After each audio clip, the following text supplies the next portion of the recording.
Hello everyone, welcome to Prakash batch class 14। आज हमारी 14th class है। इससे पहले की 13 क्लासेस आप प्लेलिस्ट से जाकर के ले सकते हो, उसके अंदर आपको सारी क्लासेस मिल जाएगी। आज हम लोग लीगल मैटर लिखने वाले हैं। इसको पहले 100 WPM पर लिखेंगे एंड देन उसको हम 90 से 95 WPM पर लिखेंगे। इसकी जो PDF है वो आपको डिस्क्रिप्शन में मिल जाएगी, आप वहाँ से उसको डाउनलोड कर सकते हो। इसके अलावा हम इनको डिक्टेशन को लिखने के बाद में लीगल फ्रेजेस की भी प्रैक्टिस करेंगे और फिर हमारी क्लास एंड हो जाएगी। तो आज का डिक्टेशन शुरू करते हैं। आज आपको डिक्टेशन के अंदर एक बैकग्राउंड वॉइस मिलेगी। वो बैकग्राउंड वॉइस जो है आपके एग्जाम हॉल के अंदर जिस टाइप का एम्बियंस आपको देखने को मिलता है उसी टाइप की बैकग्राउंड वॉइस मैंने इसमें इंक्लूड करने की कोशिश करी है, सो डैट आपको एग्जाम टाइम पर ऐसा जो एनवायरनमेंट अभी आप घर पर ले पा रहे हो वही एग्जाम टाइम पर भी दिखेगा, तो आपको कुछ अलग नहीं देखने को मिलेगा, आप इससे फैमिलियर रहेंगे। सो स्टार्ट करते हैं डिक्टेशन से। So get ready. 3, 2, 1, start.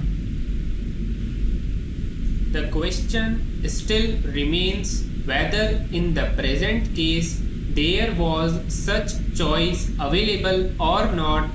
According to learned senior advocate, the case of the respondent would be clearly covered by the provisions of the Act and under the scheme at all.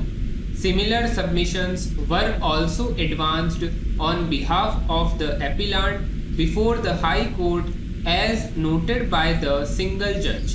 However, the submissions were rejected after placing reliance on Section 4 of the Act. We must therefore see what exactly has been provided for in the trust deed, scheme and the rules framed thereunder. The trust deed was executed for the purpose of providing gratuities to the employees of the company under the Payment of Gratuity Act. Clause 15 of the trust deed casts an obligation on the trustees to provide payment of gratuity upon termination of service or upon death or retirement of service of the member as provided in the rules of scheme.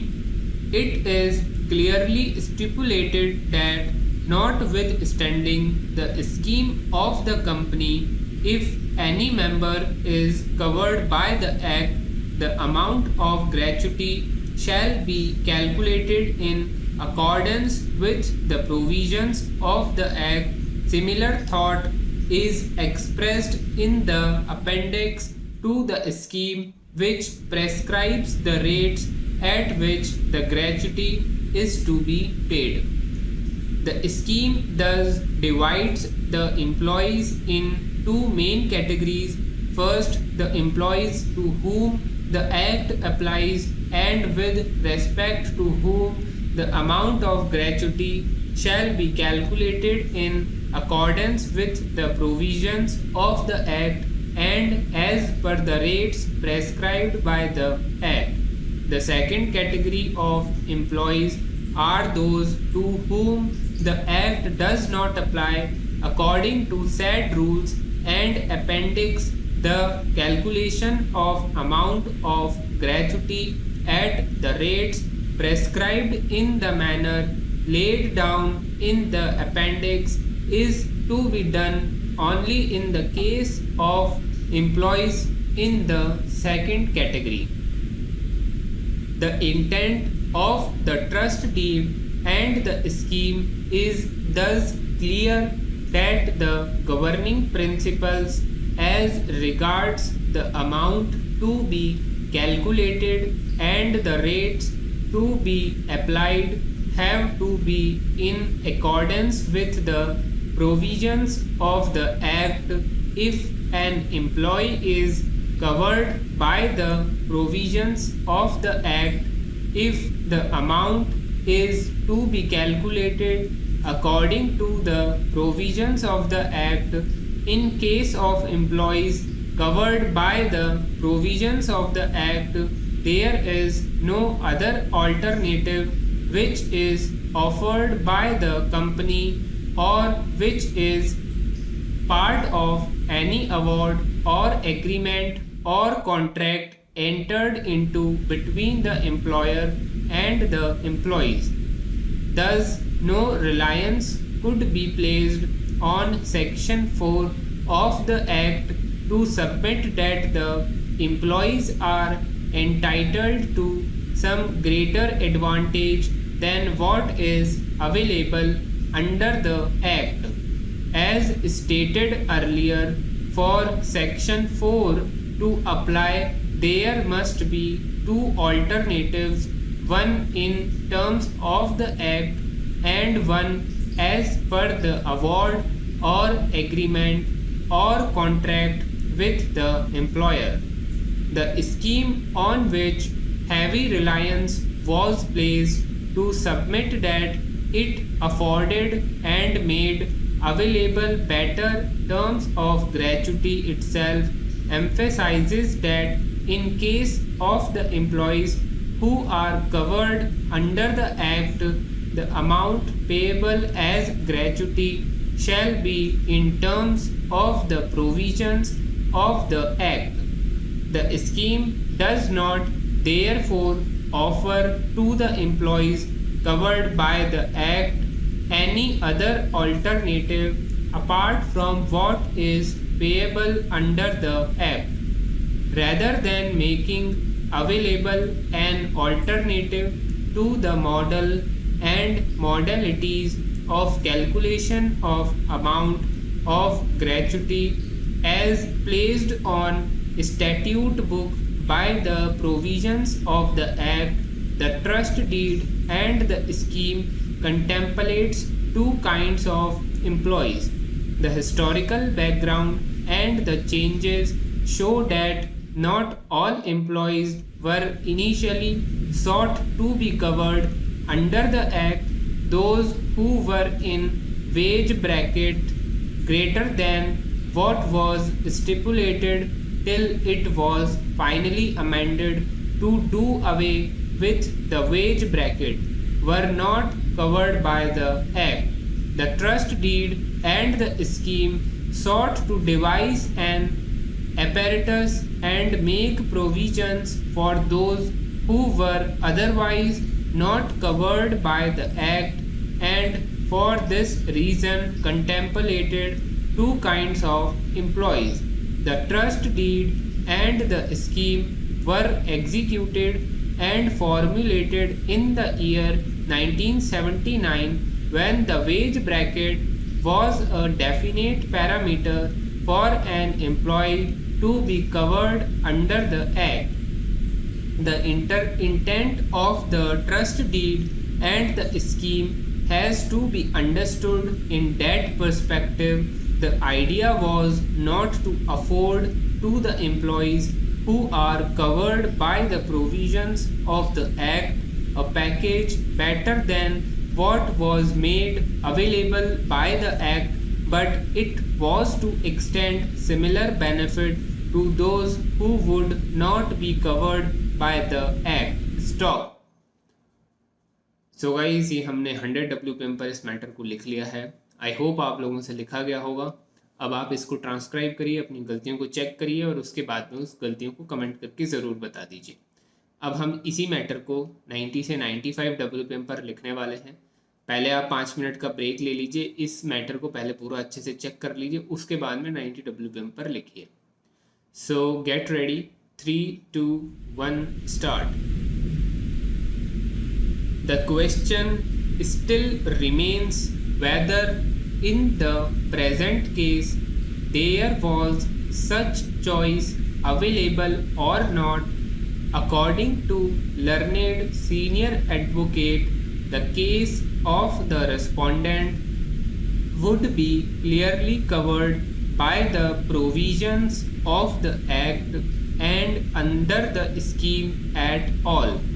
Similar submissions were also advanced on behalf of the appellant before the High Court as noted by the single judge.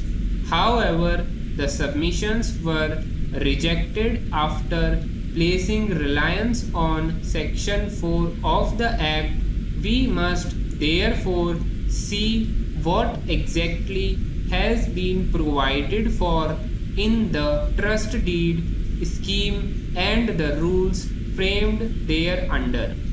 The trust deed was executed for the purpose of providing gratuities to the employees of the company under the Payment of Gratuity Act. Clause 15 of the trust deed casts an obligation on the trustees to provide payment of gratuity upon termination of service or upon death or retirement of service of the member as provided in the rules of scheme. It is clearly stipulated that notwithstanding the scheme of the company, if any member is covered by the act, the amount of gratuity shall be calculated in accordance with the provisions of the act. Similar thought is expressed in the appendix to the scheme, which prescribes the rates at which the gratuity is to be paid. The scheme thus divides the employees in two main categories. First, the employees to whom the act applies and with respect to whom the amount of gratuity shall be calculated in accordance with the provisions of the act and as per the rates prescribed by the act. The second category of employees are those to whom the act does not apply. According to said rule and appendix, the calculation of amount of gratuity at the rates prescribed in the manner laid down in the appendix is to be done only in the case of employees in the second category. The intent of the trust deed and the scheme is thus clear that the governing principles as regards the amount to be calculated and the rates to be applied have to be in accordance with the provisions of the act. If an employee is covered by the provisions of the act, if the amount is to be calculated according to the provisions of the act, in case of employees covered by the provisions of the act, there is no other alternative which is offered by the company or which is part of any award or agreement or contract entered into between the employer and the employees. Thus, no reliance could be placed on Section 4 of the Act to submit that the employees are entitled to some greater advantage than what is available under the Act. As stated earlier, for Section 4 to apply, there must be two alternatives, one in terms of the Act and one as per the award or agreement or contract with the employer. The scheme on which heavy reliance was placed to submit that it afforded and made available better terms of gratuity itself emphasizes that in case of the employees who are covered under the Act, the amount payable as gratuity shall be in terms of the provisions of the Act. The scheme does not therefore offer to the employees covered by the Act any other alternative apart from what is payable under the Act, rather than making available an alternative to the model and modalities of calculation of amount of gratuity as placed on statute book by the provisions of the Act. The trust deed and the scheme contemplates two kinds of employees. The historical background and the changes show that not all employees were initially sought to be covered under the Act. Those who were in wage brackets greater than what was stipulated till it was finally amended to do away with the wage bracket were not covered by the Act.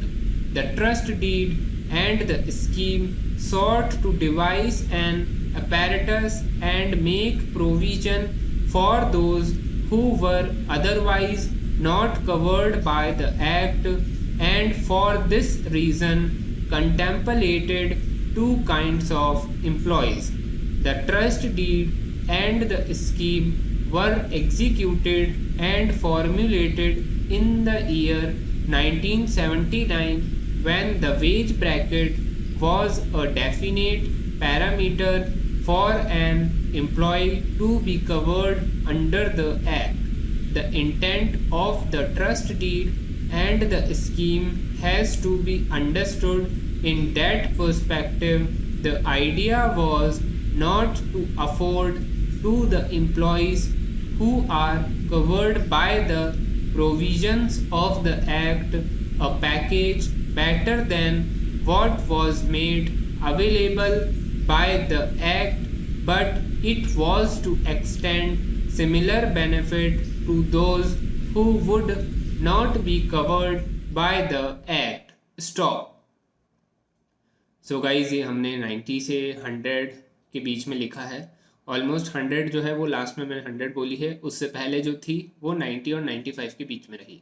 सो ये dictation I hope आपने लिख लिया होगा. बाकी जो background voice है उसके लिए भी आप कमेंट करके बताइए कि हमें ये रखनी चाहिए या फिर नहीं, सो डैट इसको हम आगे कंटिन्यू करें या नहीं करें वो आप ही बताएंगे.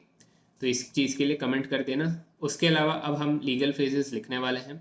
सो स्टार्ट करते हैं. Get ready. 3, 2, 1 स्टार्ट.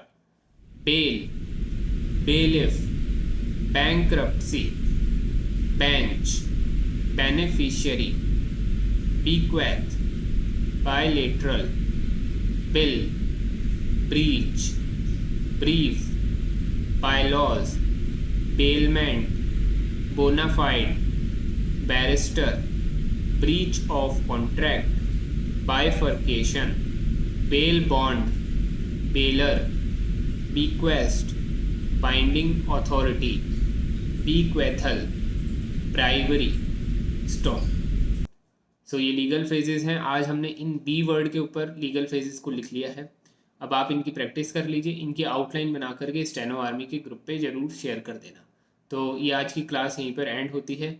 कोई भी क्वेरी हो, कोई भी डाउट हो, आप कमेंट करके पूछ सकते हो. बाकी पर्सनल टेलीग्राम पर भी कॉन्टैक्ट कर सकते हो. तब तक के लिए thank you everyone and good bye.